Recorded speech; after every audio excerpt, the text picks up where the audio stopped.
अरे खाली एक बार मौका देके देखो। कहे का मौका मिलेगा तो हम बता देंगे तुम्हें कितना प्यार करते हैं सनम।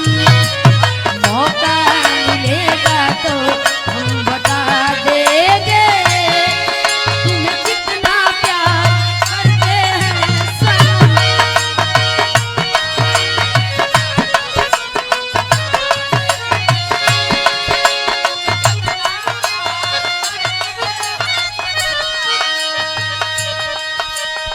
कह दिया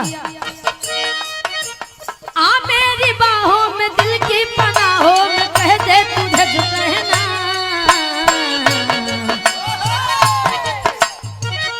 धीरे से आके कह दो जो कहे के बाद। आ मेरी बाहों में दिल की पनाहों में कह दे तुझे जो कहना। दिल अपना चीर के हम दिखा देंगे।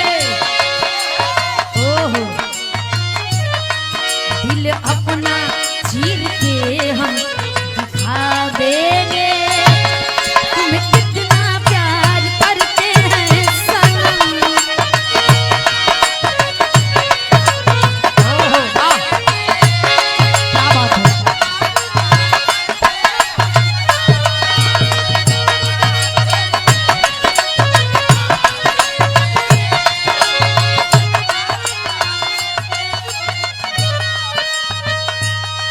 दीवारों पे लिखा है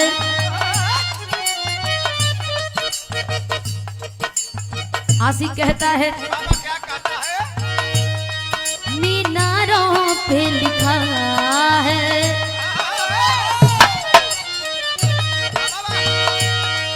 दीवारों पे लिखा है मीनारों पे लिखा है।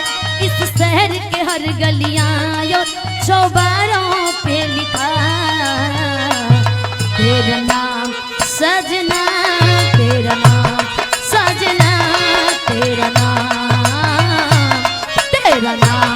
सजना। तेरा नाम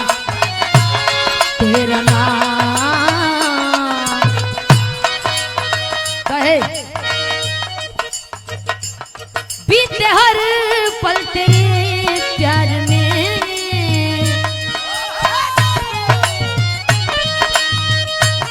तेरे पहलू में हर शाम हो है मेरे दिल की भी यही आरज़ू। हर जुबां पे तेरा नाम हो। हवाओं में लिखा है फिजाओं में लिखा है।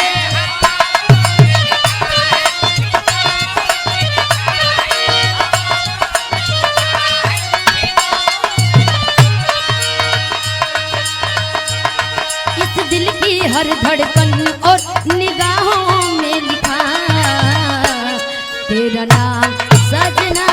तेरा नाम सजना। तेरा नाम सजना। तेरा नाम सजना। तेरा नाम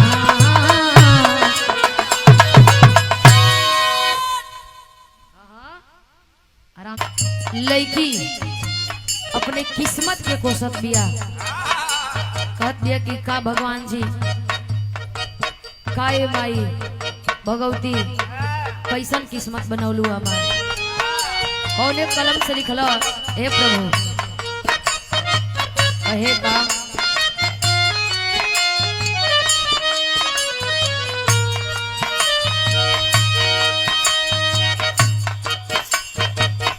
कहने जाई लहू के ना रहती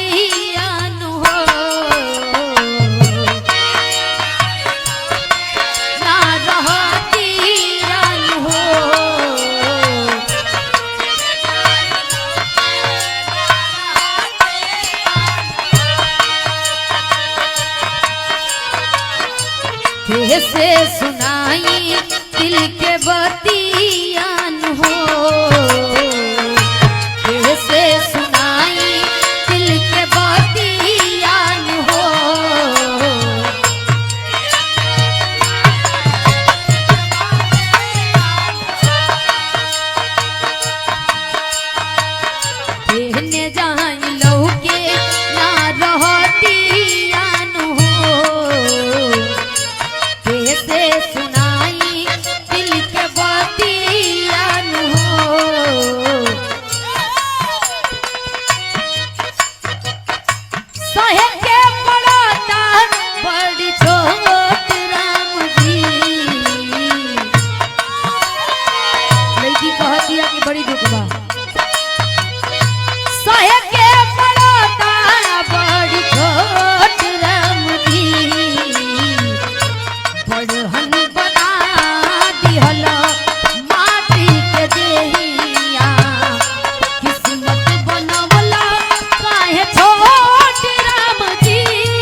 मौका मिलेगा तो हम बता देंगे।